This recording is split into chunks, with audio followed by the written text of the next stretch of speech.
ଯେତେବେଳେ ଅଜ୍ଞାତବାସରେ ଥିଲେ ସେତେବେଳେ ଜ୍ୟେଷ୍ଠ ଭ୍ରାତା ଯୁଧିଷ୍ଠିର ପାଞ୍ଚ ଭାଇ ପତ୍ନୀ ଦ୍ରୌପଦୀ ମାତା କୁନ୍ତୀ ଏମାନଙ୍କୁ ଖାଦ୍ୟ ଦେବା ପାଇଁ ତାଙ୍କ ପାଖରେ କୌଣସି ବିକଳ୍ପ ବ୍ୟବସ୍ଥା ହିଁ ନଥିଲା। ବିନା ଖାଦ୍ୟରେ କ୍ଷୁଧାତୁର ଅବସ୍ଥାରେ କେତେ ଦିନ ବା ସେ ଶାନ୍ତିରେ ରହିପାରିବେ। ଶେଷରେ ସେ ନିରୁପାୟ ହୋଇ ଧର୍ମ ଦେବତା ସୂର୍ଯ୍ୟ ଦେବତାଙ୍କର ଉପାସନା କରିଛନ୍ତି। ତାଙ୍କୁ ସନ୍ତୁଷ୍ଟ କରି ଶେଷରେ ତାଙ୍କ ପାଖରୁ ଗୋଟିଏ ଅକ୍ଷୟ ପାତ୍ର ଲାଭ କରିଛନ୍ତି।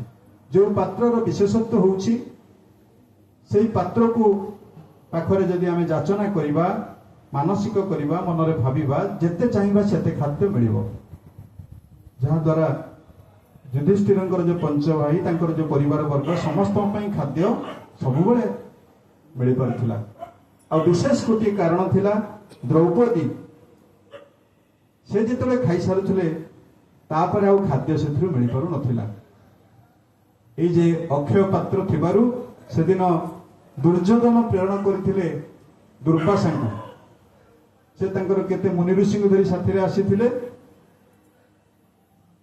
ପାଣ୍ଡବ ମାନଙ୍କୁ ଅସୁବିଧାରେ ପକେଇବା ପାଇଁ।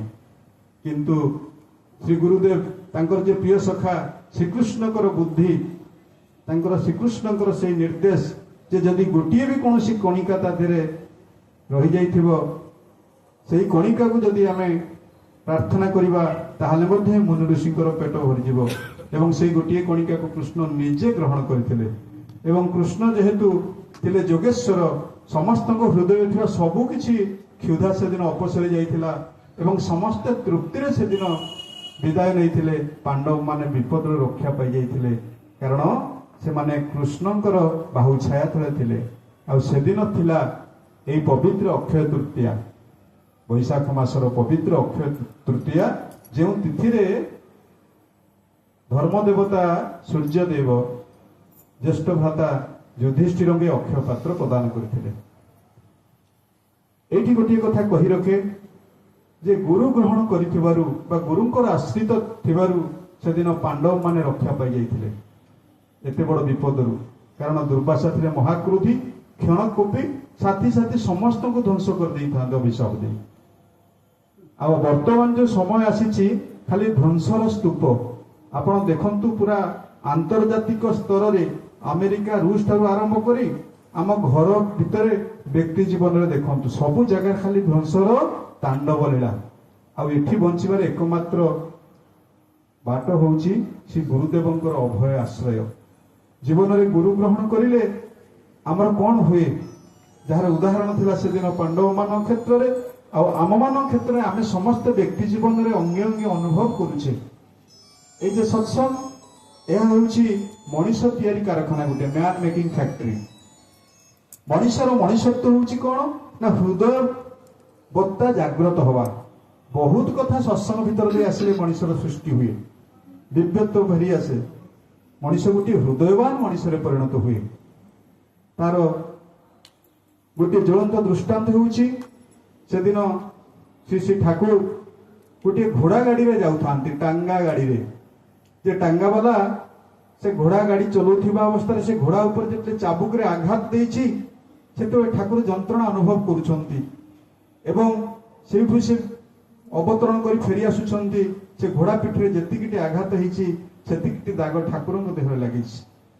ଘୋଡ଼ା ଗୋଟିଏ ପଶୁଟିଏ, କେବଳ ପଶୁ ନୁହେଁ, ଉଦ୍ଭିଦ ମାନଙ୍କ ପାଖରେ ବି ଯଦି କୌଣସି ଅନ୍ୟାୟ ଅତ୍ୟାଚାର କରାଯାଉଥିବା ସନ୍ଧ୍ୟା ସମୟରେ ଜଣେ ଭକ୍ତ ଯାଇ ଗୋଟେ ଗଛର ଡାଳ ଭାଙ୍ଗିଦେଲେ ଠାକୁର ସେଦିନ ବାରଣ କରିଥିଲେ, କାରଣ ସେ ସମସ୍ତଙ୍କ ଭିତରେ ଥିବା ଦୁଃଖକୁ ନିଜ ଅଙ୍ଗରେ ଅନୁଭବ କରୁଥିଲେ। ଆଉ ତାଙ୍କୁ ଗ୍ରହଣ କଲେ ଆମେମାନେ ଯେଉଁ ନିଷ୍ଠୁର ହୃଦୟଧାରୀ, ପଥର ହୃଦୟଧାରୀ ମଣିଷ, ଆମ ଭିତରେ ବେଳେ ବେଳେ ସେଇ ହୃଦୟବାନ ଭାବ ଜାଗ୍ରତ ହୋଇ ଉଠେ। ଗୋଟିଏ ଛୋଟିଆ ଦୃଷ୍ଟାନ୍ତ କହିବି। ସେଦିନ ରେଳଗାଡ଼ିରେ କିଛି ଯାତ୍ରୀ ଯାଉଥାନ୍ତି ବଗିଟିରେ। ଶୁଣିଲେ ଜଣେ ଯୁବକ, ସେ ବମ୍ବେ ଯାଉଛନ୍ତି ସେ ରେଳଗାଡ଼ିରେ, ତାଙ୍କର ମନି ପର୍ସ ଚୋରି ହେଇଯାଇଛି, ପାଖରେ ଆଦୌ ପଇସା ନାହିଁ। ସେ ହାତ ଯୋଡ଼ି କହୁଛନ୍ତି ଯେ ଆଜ୍ଞା ମାନେ ଆପଣମାନେ ଦୟାକରି ମୋତେ ଟଙ୍କା 500 ଦିଅନ୍ତୁ, ଆପଣଙ୍କର ଆଡ୍ରେସ୍ ନେଇ ମୁଁ ଯିବି ଆଉ ପଇସା ମୁଁ ଫେରେଇ ଦେବି। ତାଙ୍କ କଥା ଶୁଣୁଥିଲେ ବହୁତ ଭଦ୍ର ବ୍ୟକ୍ତି, ଆମରି ଭଳି ଧୁବଳିଆ ଶିକ୍ଷିତ ଭଦ୍ର ବ୍ୟକ୍ତି, କାହା ପାଖରେ କିଛି ପ୍ରତିକ୍ରିୟା ନଥିଲା। କିଛି ବ୍ୟକ୍ତି ଗୋଟିଏ କରକୁ ସେମାନେ ଲୁଙ୍ଗି ପିନ୍ଧିଛନ୍ତି, ଗାମୁଛା ଭିଡ଼ିଛନ୍ତି, ହାତ କଟା ଗଞ୍ଜି ପିନ୍ଧିଛନ୍ତି, ମୁଣ୍ଡଟା ତାଙ୍କର କୁଣ୍ଡା ହେଇନାହିଁ, ଦାଢ଼ି ବଢିଛି, ସେମାନେ ତାସ ଖେଳୁଛନ୍ତି। ତାଙ୍କର ଭିତରୁ ଜଣେ ପିଲା ସେ ଠାକୁରଙ୍କୁ ଗ୍ରହଣ କରିଛନ୍ତି। ତାଙ୍କର ମନେ ପଡ଼ିଗଲା, ସେ ଶୁଣିଥିଲେ ଗୋଟେ ସତ୍ସଙ୍ଗରେ ଯେ ଯଦି କୌଣସି ଦୁଃଖ ସମୟରେ କେହି ଆସି ପହଞ୍ଚେ, ଠାକୁର କହୁଛନ୍ତି ତାର ଦୁଃଖକୁ ଆଗେ ଶୁଣିବା, ଯେତିକି ସାମର୍ଥ୍ୟ ଆମର ତାକୁ ସାହାଯ୍ୟ କରିବା, କିଛି ନହେଲେ ଅନ୍ତରରେ ସେ ଦୁଃଖକୁ ଦୂର ହେବା ପାଇଁ ଦି ପଦ ମନକୁ ବୁଝିଲା ଭଳି କଥା କହିବା। ତେଣୁ 500 ଟଙ୍କା ତ ମୋ ପାଖରେ ହବ ନାହିଁ, ଯେତିକି ଅଛି ମୁଁ ସେତିକିରେ ଠାକୁରଙ୍କ କଥା ଗୁରୁଦେବଙ୍କ କଥା ମାନିକିରି ସେ ପିଲାଟିକୁ ସାହାଯ୍ୟ କରିବା ପାଇଁ ମନରେ ସ୍ଥିର କରିଛନ୍ତି। এই যে ତାଙ୍କର ଗୁରୁ ସେମାନଙ୍କୁ ପଚାରିଲେ, କହିଲେ ତୁମ ପାଖରେ କାହା ପାଖରେ କଣ କେତେ ପଇସା ଅଛି ଆଦାୟ କରିଦେଲ। ସେମାନେ ଯୋଉ ଜଳଖିଆ ଖାଇବା ପାଇଁ କିଛି ପଇସା ରଖିଥିଲେ, ହେଇଗଲା 500 ଟଙ୍କା। ସେ ପିଲାଟାକୁ ଦେଇଦେଲେ ଏବଂ ତାପରେ ସେମାନେ ବସି ତାସ ଖେଳିଲେ। ତାଙ୍କର ରିଟର୍ନ ଥୋଇବାର ମାନସିକତା ତାଙ୍କ ପାଖରେ ନଥିଲା। ଏବଂ ସେମାନେ ଥିଲେ କିଏ ନା ଜଣେ କଣ୍ଟ୍ରାକ୍ଟର, କିଛି ଶ୍ରମିକ ମାନଙ୍କୁ ନେଇ କାମ କରିବା ପାଇଁ ଯାଉଥିଲେ। ସେ କଣ୍ଟ୍ରାକ୍ଟର ସେ ବଗିରେ ଥିଲେ, ଇଏ ତାଙ୍କ ଅଣ୍ଡରରେ ଥିବା ଶ୍ରମିକ ମାନେ। ସେ ତାଙ୍କର ଖେଳିଲେ, ତାଙ୍କର ମନ ଭିତରେ ନାହିଁ ସେ ପଇସା କେମିତି ଫେରି ପାଇବେ। କିନ୍ତୁ ସେଇ ଯୋଉ ପିଲାଟି ସେ କଣ୍ଟ୍ରାକ୍ଟରଙ୍କ ଆଡ୍ରେସ ନେଇକିରି ଗଲା ଏବଂ ସେ ପିଲା କିଏ ଥିଲା ଜାଣିଛନ୍ତି? ସେ ସେଥରକ IAS କ୍ୱାଲିଫାଏ କରିକିରି ଯାଉଥିଲା ଆପଣଙ୍କର ରିଟିନ୍ ପରେ ଭାଇବା ଦେବା ପାଇଁ ଏବଂ ସେଥର ସେ ସିଲେକ୍ସନ ହେଇଛି, ଆପଏଣ୍ଟମେଣ୍ଟ ପାଇଛି ଲେବର କମିଶନର ରୂପରେ। ଏବଂ ସେ ଆଡ୍ରେସ ନେଇକି ଯେତେବେଳେ ଆସି ପହଞ୍ଚିଛି, ସେ ପଇସା ଫେରାଉଛି ସେ କଣ୍ଟ୍ରାକ୍ଟରକୁ। ସେଦିନ ସେ କହିଛି, ଯଦି ଏ ସଂସାରରେ ମଣିଷ କିଏ ଥାନ୍ତି, ହୃଦୟବାନ ମଣିଷ ହଉଛନ୍ତି ଏଇମାନେ। ଏ ସମାଜ ବର୍ତ୍ତମାନ ଯାହା ଚାହୁଁଛି, କେବଳ ଶିକ୍ଷିତ ହେଲେ ହବ ନାହିଁ, କିନ୍ତୁ ରୋଜଗାରକ୍ଷମ ହେଲେ ହବ ନାହିଁ। ଆମ ପାଖରେ ଗୋଟେ ସୁନ୍ଦର ହୃଦୟଟେ ଦରକାର, ଯାହା ଶ୍ରୀ ଠାକୁର ଚାହୁଁଛନ୍ତି ଏବଂ ଯାହା ହଉଛି ଆଜିର ସତ୍ସଙ୍ଗର ମିଶନର ମୂଳ ଉଦ୍ଦେଶ୍ୟ। ଦ୍ୱିତୀୟ କଥା, ମା ମାନଙ୍କ ଉଦ୍ଦେଶ୍ୟରେ ଶ୍ରୀ ଠାକୁର କହୁଛନ୍ତି, ମା ମୋର, ଝିଅ ମୋର, ତୁମେ ମଣିଷର ମା ପରି ଆପଣାର ହେବାକୁ ଚେଷ୍ଟା କର। ତାହା କଥାରେ, କାର୍ଯ୍ୟରେ, ଭରସାରେ, କିନ୍ତୁ ମିଶିବାରେ ନୁହେଁ। ଜଣେ ମା ଠିକ ମା ପରି ହବା ପାଇଁ ନାରୀର ନୀତିରେ ସେ ଅନେକ ନୀତିବାଣୀ କହିଛନ୍ତି। ଖାଲି ଗୋଟିଏ କଥା ମୁଁ କହିକିରି ମୋ କଥାକୁ ବିଶ୍ରାମ ଦେବି। ବିଜୟ ଭାଇ ଅଛନ୍ତି କହିବେ, ଦାଦା ଅଛନ୍ତି କହିବେ, ଯେ ସେ ଶ୍ରୀ ଠାକୁର କହୁଥିଲେ ମା ମାନେ ସବୁବେଳେ ମୁଣ୍ଡରେ ଓଢ଼ଣା ଦେବେ, କାହିଁକି ନା ସେଇ ଓଢ଼ଣା ଦ୍ୱାରା ସ୍ୱାମୀଙ୍କର ଆୟୁଷ ବଢିଥାଏ। ଏବଂ ଗୋଟିଏ ଉଦାହରଣ ମୋ ଜୀବନରେ ମୁଁ ଯାହା ଦେଖିଛି କହୁଛି।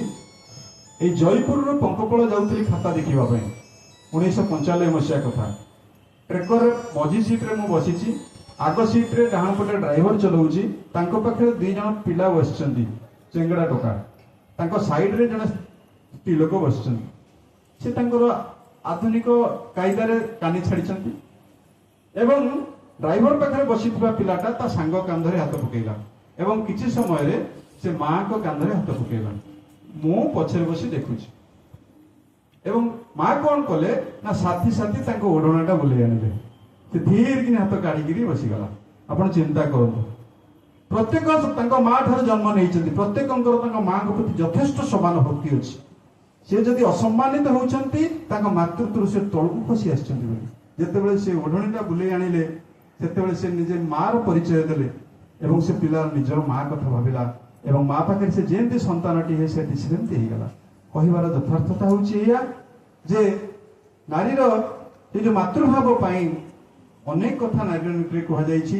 ତେଣୁ ଜଣେ ଯଦି ମାଟିଏ ଚାହିଁବ, ତାହେଲେ ତାର ସନ୍ତାନ ମାନଙ୍କୁ, ସେ ପରିବାରକୁ ଗୋଟେ ସୁନ୍ଦର ସ୍ୱର୍ଗରେ ପରିଣତ କରିଦେଇ ପାରିବ। ତେଣୁ ଆମେମାନେ ଅହୋଭାଗ୍ୟର ଅଧିକାରୀ। ଶ୍ରୀ ଶ୍ରୀ ସଦ୍ଗୁରୁଙ୍କର ସଦୀକ୍ଷାରେ ଆମମାନେ ସଦୀକ୍ଷିତ ହେଇ ସତନାମ ପ୍ରାପ୍ତ ହୋଇଛେ। ତେଣୁ ସେଇ ସତନାମ ମନନ କରିବା ଏବଂ ଆମ ଭିତରେ ଯେଉଁ ମଣିଷ ପଣିଆ ଅଛି, ସେ ମଣିଷ ପଣିଆକୁ ଶ୍ରୀ ଶ୍ରୀ ଗୁରୁଦେବଙ୍କ ଭାବଧାରାରେ ଉଜ୍ଜୀବିତ କରି ଏ ସଂସାରରେ ବହୁତ ବଡ଼ ଧନୀ ଲୋକଟି ଆମେ ନ ହେଇପାରୁ, କିନ୍ତୁ ଗୋଟେ ହୃଦୟବାନ ମଣିଷଟି ହେଇପାରିବା, ଏହା ଆଶା କରି ମୁଁ ମୋର କଥାକୁ ଶେଷ କରୁଛି। ଶେଷରେ ସମସ୍ତଙ୍କର ମଙ୍ଗଳ ପାଇଁ ପୁଣି ଥରେ ପରମ ପିତା ପାଖରେ ପ୍ରାର୍ଥନା କରୁଛି।